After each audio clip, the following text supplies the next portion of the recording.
All right, YouTube, how you doing? Welcome back to the channel. It is Tuesday, January 2nd. We got a 6-game NBA slate to dive into in today's video. Like we always do, we're going to go through each and every one of these games. We'll talk about the games. I'll give you my lean on the spread. I'll give you my lean on the total. We'll talk about any plays or player props additionally that we like in this game. But as always, my final plays, if you do want to fade me and do the opposite of those picks, those plays are going to be in the pinned comment. Last night, couple negative nights in a row here. So we haven't marked as technically a 1 and 2 night, but that Suns first quarter loss, we split into 2 different plays. But for unit purposes, essentially a 1-game loss there. Karl Anthony Towns cashes for us.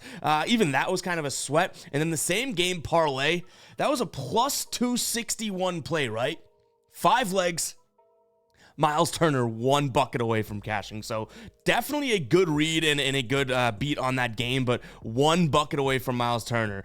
He finished with 13. We needed 15 plus for him. So I'm not too bent out of shape about it. I would like to see more green than I do red, as always. But again, it wasn't a night in which we didn't have the best read. That Suns game, I can even make an excuse for. I don't want to, but Kevin Durant wasn't on the injury report, then gets ruled out. You know what I mean? So it's like, whatever. But nonetheless, guys, let's go ahead and have a positive night tonight, because even the ride of the day last night, we got to drop the womp womp on Gray here. We had RJ Barrett over 1.5 3-pointers made. I love the reasoning, rationale back in Canada, and he only shoots twice. He shot 50% from 3, 1 of 2. So first game with the new team, didn't look aggressive from beyond the arc, and we catch the L there. But again, I like the spot, I like the read, I like the narrative as well. But I think that's a few right of the days now in a row that have come up as L's, and we've been dropping the womp womp. So guys, we need some bangers in the comments. Use that hashtag ride of the day in the comments. Give me an absolute lock. Tell me why it's a lock, and I'm jumping on board with one person's pick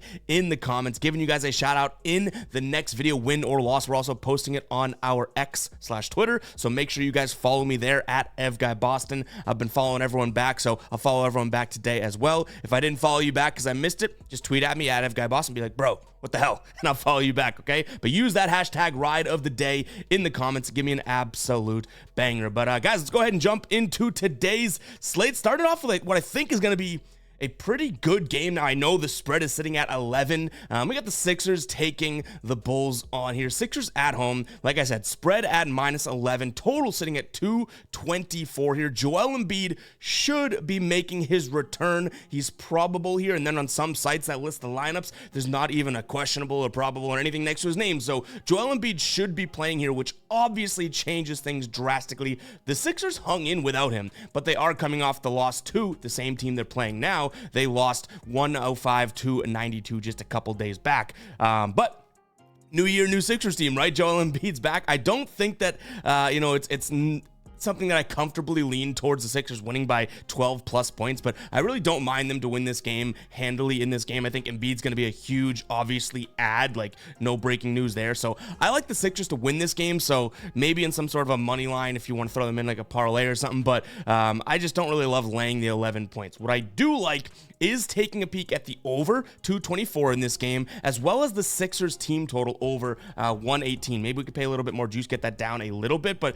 there's a different team here, obviously, when Embiid plays, right? Like, I know I'm not breaking any news to you guys, but the numbers are pretty damn crazy. When Embiid plays, the Sixers are averaging this season 124 points per game. Like, that is 10 points above league average. You know, like they are scoring, obviously, a bunch when one of the best offensive players in the game plays. When he doesn't play, they're averaging 13 points less than that per game. That is a huge discrepancy. So we have to look at this and say, okay, well, the Sixers shouldn't have as much trouble scoring as they have been. Like, you look at their recent games, excluding, I guess we could say that Houston game, right? But no Embiid, you went 113, 112, and 92. Like, their offense went from scoring, like I said, that 125 to 130 to pretty damn hard to buy some buckets. So I like the Sixers offense to kind of return to norm here.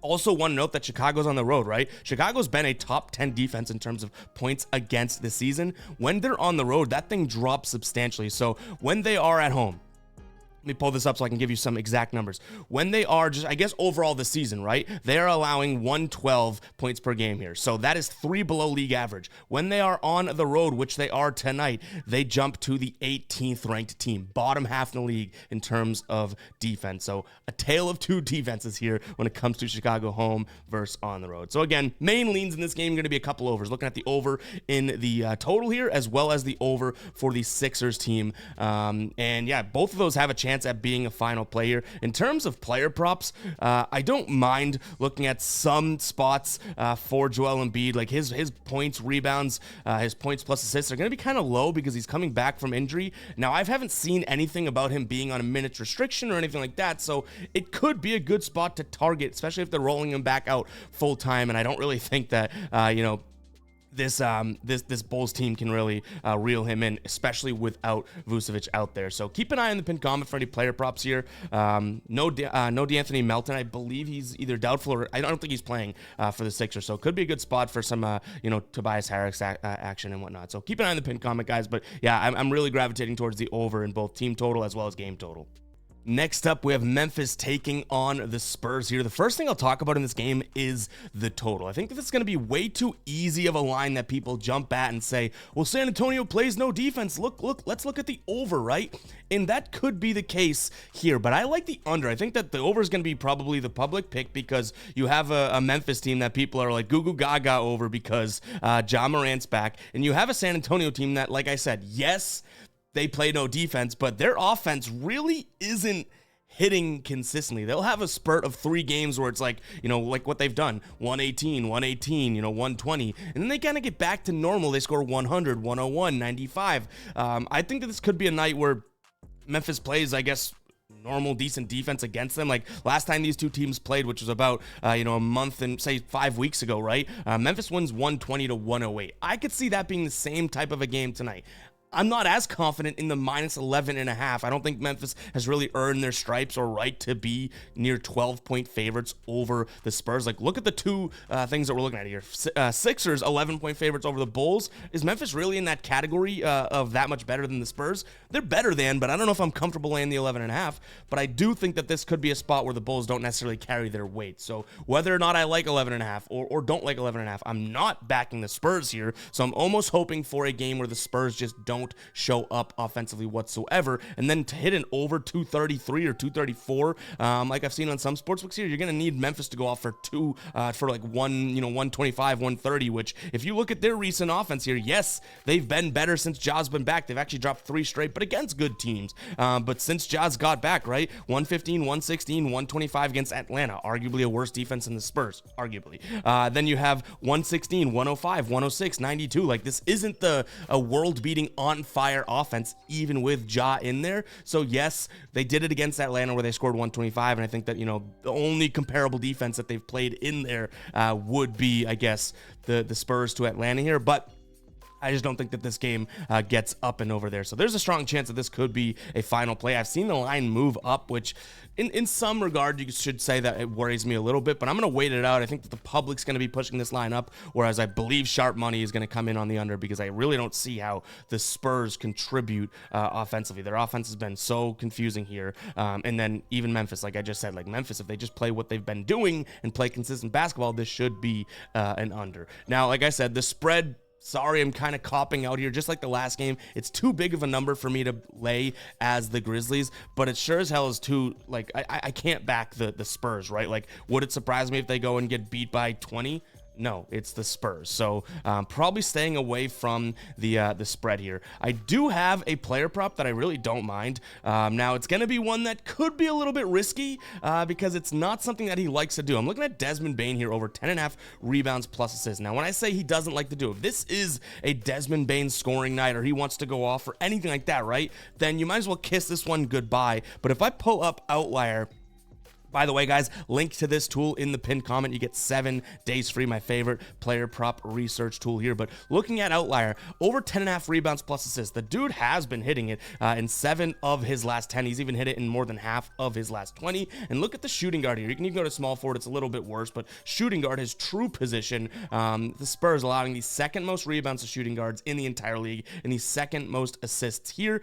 He's hit this, a couple times against them, but nothing this season. Even here, playing 34 minutes, that's sort of like well, if he wants to go and score, he will, which obviously had a good scoring night against San Antonio last time out. So I don't mind this spot. Like I said, the matchup's great, but we know Desmond Bane can get kind of into hey, let's go and score, and it could kind of throw this out there. But in terms of just numbers from potentialities here, Desmond Bane in his last 10 games, he's averaging 8.6, so 9 potential assists, which is great because now he can kind of account for 4 to 5 assists. Say he gets 5 assists, right?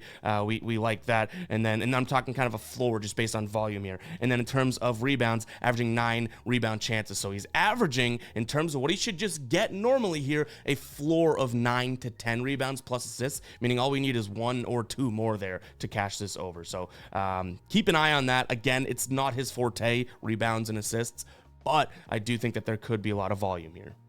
All right, OKC hosting the Celtics. This should be one of the better games tonight. I am a Celtics fan, so I'll try and refrain from being biased in this section of the video here. But I do like the Celtics. I think that if the Celtics, are healthy, they are one of the more. Now, OKC is a really good team. You guys know I love them. The Rumbling Covering Thunder. They've made us tons of money this season. But if the Celtics stay healthy, which Drew Holiday is on the injury report, but he's probable, I think the Celtics team is one of the more unbeatable teams in the NBA. There's a few of them here, but again, the Celtics, got to remember, have kind of been bumped and bruised all season long, yet still are one of the premier teams, first in the Eastern Conference, right? The one concern I will admit, they're on the road. This is a way different Celtics team on the road, and we know how good OKC is at home, but the Celtics just seem like a team that can do a little bit more. If OKC is gonna try and run and outgun the Celtics, then fine. The Celtics can keep up with that, but they're a little bit more physical, and we've seen OKC sort of struggle against those physical teams this season. You have a really good matchup for Drew Holiday to kind of out-muscle Shea if he gets that matchup, right? So I think that you can kind of slow the roll of the Thunder just a tad here. Now, like I said, I'm telling you, I'm a Celtics fan. I'm trying to refrain from being biased out here, but 2.5 points just seems like it's not a lot to lay as the Celtics here. So I'm going to lean towards that. In terms of the total, 238.5, I do think that this game ends up going under if the Celtics win. But in terms of, I guess, a total pick here, say I forget for a second, I get the little Men in Black zapper that I forget the Celtics, I think, are going to win this game, right? I do think that you have two offenses that in big games are going to try and score a bunch of points and X, Y, and Z, right? So it's like, okay, fine, maybe we look at the over. That being said, if these two are in a vacuum, that's my pick. But I do think if we're to look at these kind of in the same lane, hopefully this makes sense to you guys, that if I think the Celtics win this game, I think that they play a little bit more defense than maybe, OKC has faced in the past and whatnot. And this is an under. So yeah, I'm kind of splitting hairs there. I think that if this is a game in which I don't have a spread pick, I like the over. But since I'm kind of forming the game script here, I guess there's justification for the under. Confusing, I know. Psycho. All right, psycho alert alarm. A couple things that I do want to look at here. Let me jump into Outlier again, guys. Chet Holmgren, for his PRA line, he's cashes in 6 straight games and in 7 of his last 8. Now, if you know, his line has been hovering right around 28.5 and 29.5 for the last, 3 or 4 weeks, but he really hadn't been cashing it, right? Look at this. You bump this up to 29.5, and all of a sudden it's a whole different ball game. There could be value in looking at a line that is now dropped for a guy that's going to get the ball plenty and play a decent amount. Now, you could look at Celtics versus centers here, right? They cover them really well, but what I will say is Holmgren's kind of the perfect center to go up against Porzingis in terms of, or I should say vice versa. Holmgren has struggled this year against centers that are going to bully him and kind of be physical with him. Porzingis, good shot blocker and all that, but he's not the most physical guy out there. So I don't hate looking at Chet Holmgren's overs tonight, even though we're looking at these numbers. You have a valuable line where it's like when it's, I've said it in videos past, right?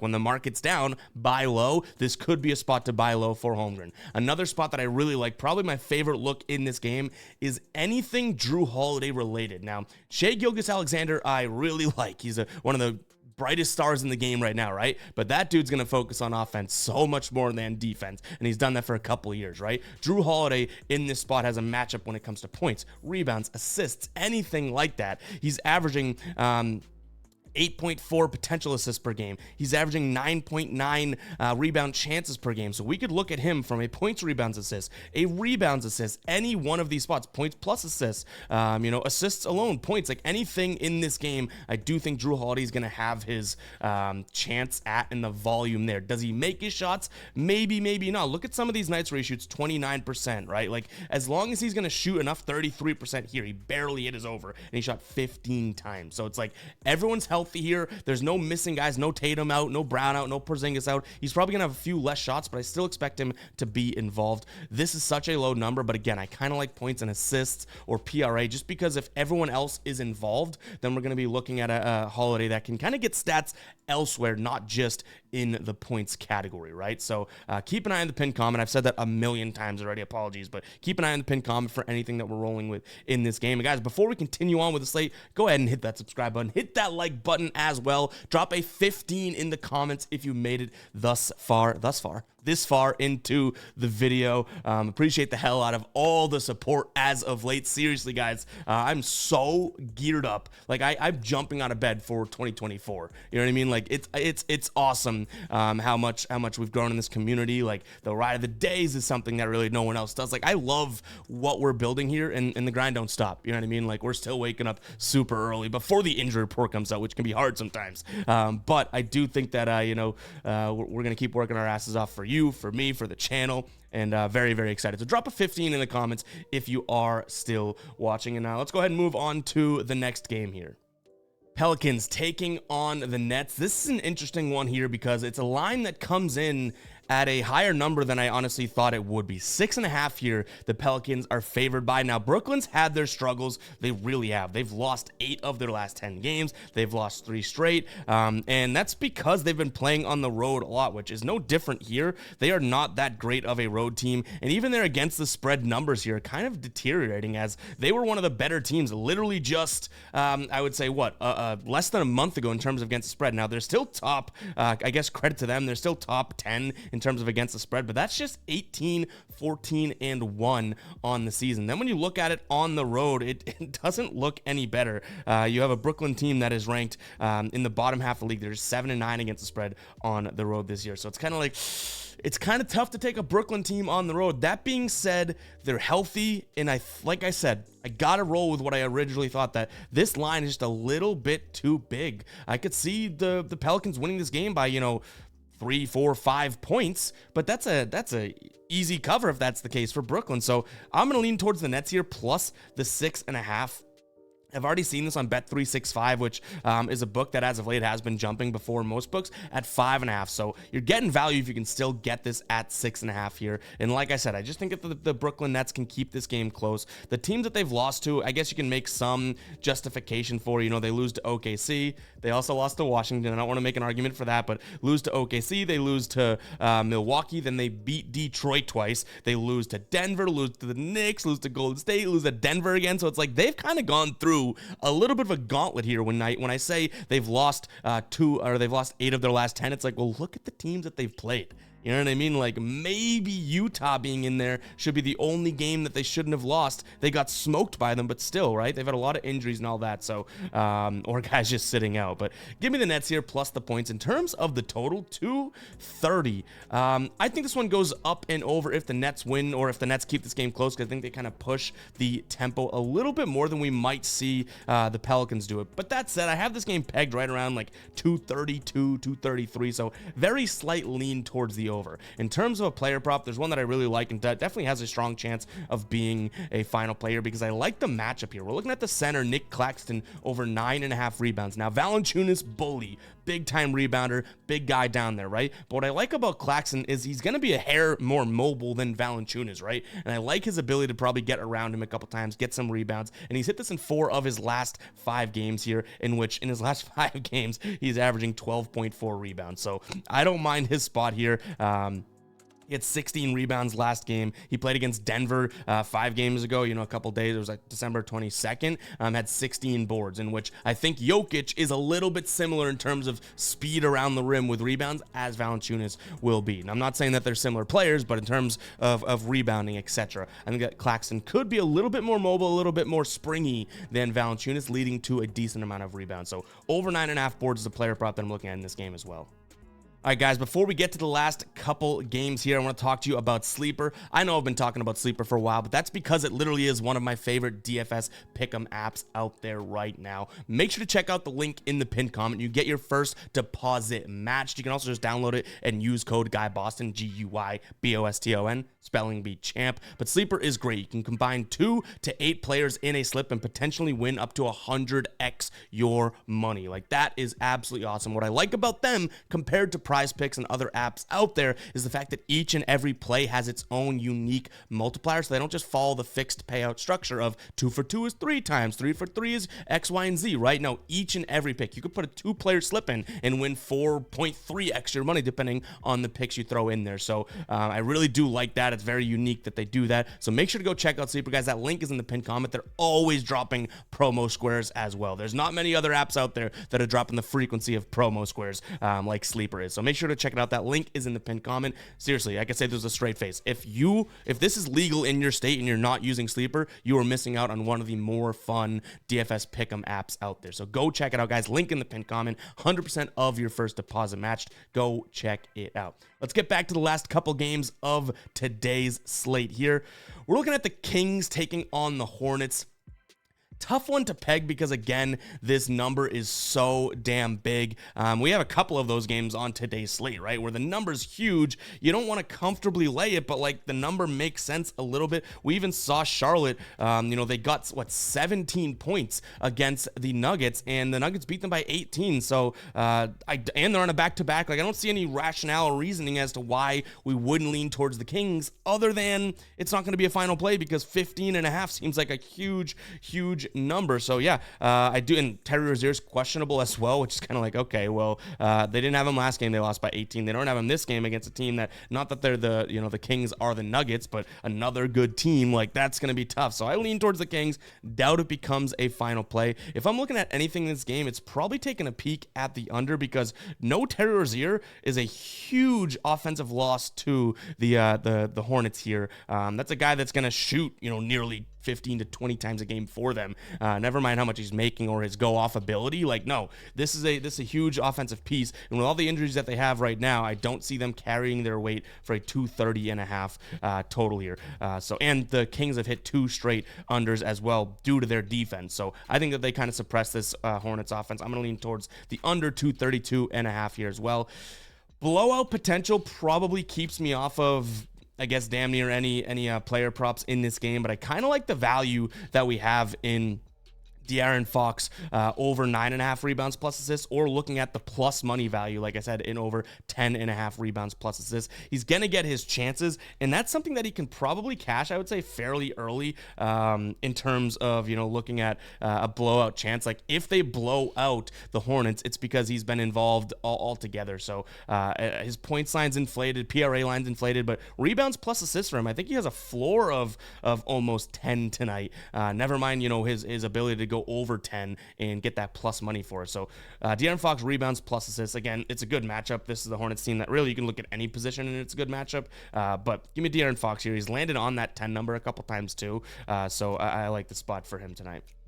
All right, actually, before we get into the last game, I forgot to tell you about the Fade Me store, guys. Tons of new stuff coming in a couple months here, but we got tons of cool stuff over on the store. If you want to support what we're doing here and get some great merch at the same time, check out fademe.store. I promise you'll love what you pick up. We got the Ride of the Day collection. We got tons of cool stuff over there, and we've put so much hard work into that brand. I wish it wasn't taboo to talk about numbers, because we started that brand about 6 months ago, and the number that we did in terms of volume and whatnot in 2023 blew my talk about merch, blew my socks off because I didn't really think that it would resonate that much with you guys, but you guys have been super supportive, and all the reviews and stuff we've gotten have been great. So check it out, fademe.store. I'll put the link in the pinned comment as well, but it's a way to directly support what we're doing here and get some great merch at the same time. People always ask, how can I donate to you? I don't really want donations. I'd rather you guys, spend that same amount of money, pick up a t-shirt, though yes, I make less money because we have to make the t-shirt and we buy inventory and whatnot, but you guys at least get something in return versus just a donation, so go check it out, fademe.store. But let's get into the last game here, and this is a game that I'm gonna mind pretzel you here. This is a game that screams Orlando, right? And I think everybody's gonna jump to Orlando, but I think I'm looking at the Warriors at home here. This Orlando team hasn't really been all that consistent.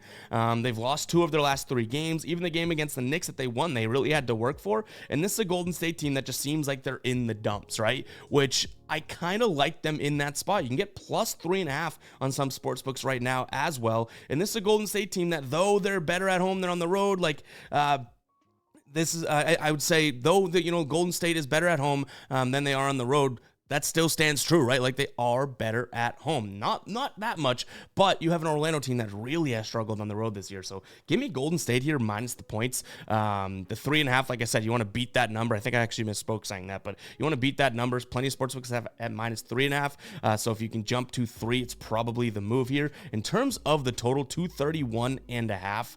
I don't really see Orlando putting up that many points, and not that Golden State is a slow or non-scoring team, but their offense has really been kind of like a roller coaster as of late. So I think I'm going to take a step back from this total. But if I did have a gun to my head, which, false alarm, we don't, I think I would lean towards the under, but I don't love it. So I'm going to I like Golden State here, minus the 3 points though. And the fact that it's moving in the opposite direction as, getting that at a valuable line, or it is valuable now, it could be huge here too. Like if the books are not liking that they're selling these minus 3 tickets, could mean something. So give me Golden State here minus the points, as well as a slight lean towards the under.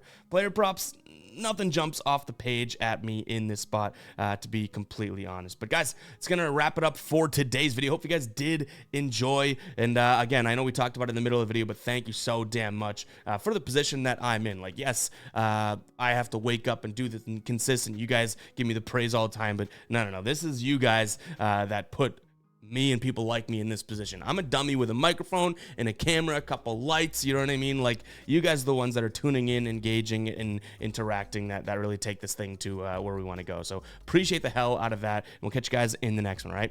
Peace out.